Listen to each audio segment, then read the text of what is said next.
आज की तारीख है 13 सितंबर 2025 और दिन है शनिवार। चलिए आज की हम खबरों की शुरुआत करते हैं। इससे पहले चैनल पर नए हैं तो चैनल को सब्सक्राइब, वीडियो को लाइक और शेयर जरूर करें।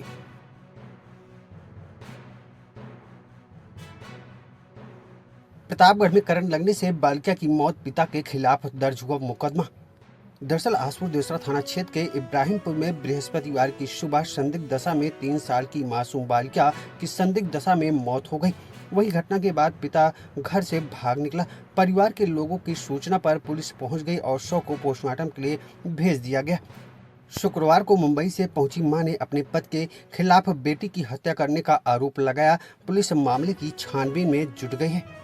नगर पंचायत ढकवा के इब्राहिमपुर वार्ड निवासी शेखर निर्मल मुंबई स्थित सॉफ्टवेयर कंपनी में काम करता है।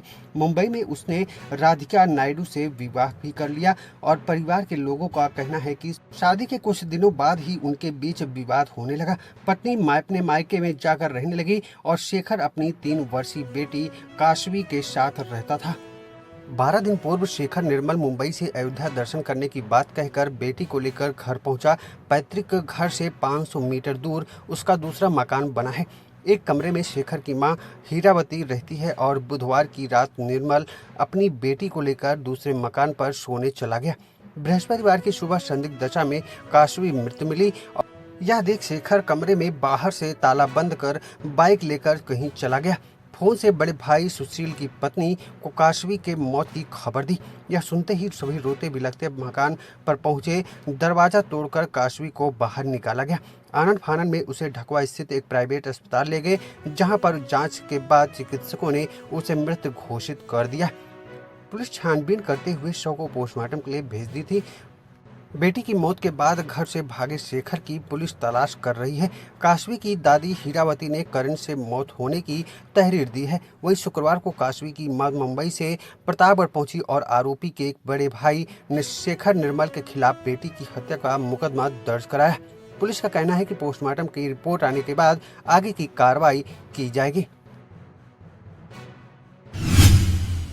वहीं अगली खबर की बात करें तो बहन के आने पर समाज कल्याण अधिकारी के शव का हुआ अंतिम संस्कार, मासूम बेटे ने दी मुखाग्नि। दरअसल आजमगढ़ के जिला समाज कल्याण अधिकारी आशीष सिंह ने पत्नी से विवाद के बाद बृहस्पतिवार को फांसी लगाकर खुदकुशी कर ली। वहीं शुक्रवार को मुरादाबाद से बहन के पहुंचने पर परिजन गमगीन माहौल में श्रृंगेरपुर घाट पर अंतिम संस्कार को रवाना हुए। घर पर मौजूद लोगों की आंखें नम हो गई थी। घाट पर बड़े भाई दीपक सिंह ने उनके 4 साल के बेटे को गोद में लेकर मुखाग्नि दी तो हर किसी की आंखें नम हो गई। नगर कोतवाली के पूरे केशवराय निवासी राम बहादुर सिंह के 40 वर्षीय बेटे आशीष सिंह आजमगढ़ में समाज कल्याण अधिकारी के पद पर कार्यरत थे। पत्नी समता सिंह पति से विवाद के चलते अपने 4 साल के बेटे को लेकर मायके सुल्तानपुर चली गई थी। शनिवार को वह अवकाश लेकर घर आए थे और बृहस्पतिवार को ड्यूटी पर जाने के लिए निकल रहे थे। तभी पत्नी का फोन आ गया और इसी बीच दोनों के बीच में कहासुनी हो गई और कमरे में जाकर फांसी लगाकर जान दे दी। जानकारी पर पत्नी समता बेटे नमन और अपने परिजनों साथ पहुंची, लेकिन ससुराल वालों ने बेटे नमन को लेकर उसे घर वापस कर दिया, जो अपने किसी रिश्तेदार के घर चली गई। और मुरादाबाद में रहने वाली आशीष की बड़ी बहन के आने के बाद शुक्रवार को अंतिम संस्कार के लिए शव ले जाया गया। वहां आशीष के भाई दीपक ने नमन को गोद में लेकर मुखाग्नि दी। चलिए वहीं अगली बड़ी अपडेट की बात कर लेते हैं। शॉर्ट सर्किट से एटीएम बूथ में लगी आग, बैंक कर्मी और उपभोक्ताओं में मची हड़कंप। दुर्गागंज चौकी के पंजाब नेशनल बैंक की शाखा में लगे एटीएम बूथ में शुक्रवार की दोपहर बाद शॉर्ट सर्किट से आग लग गई। एटीएम में आग लगने से हड़कंप मच गया। वहीं बैंक कर्मचारी और लेन देन के लिए आए उपभोक्ताओं में अफरा तफरी का माहौल बन गया। देखते देखते एटीएम से धुआं और लपटें निकलने लगी, जिससे मौजूद लोगों में भगदड़ जैसी हालात पैदा हो गई।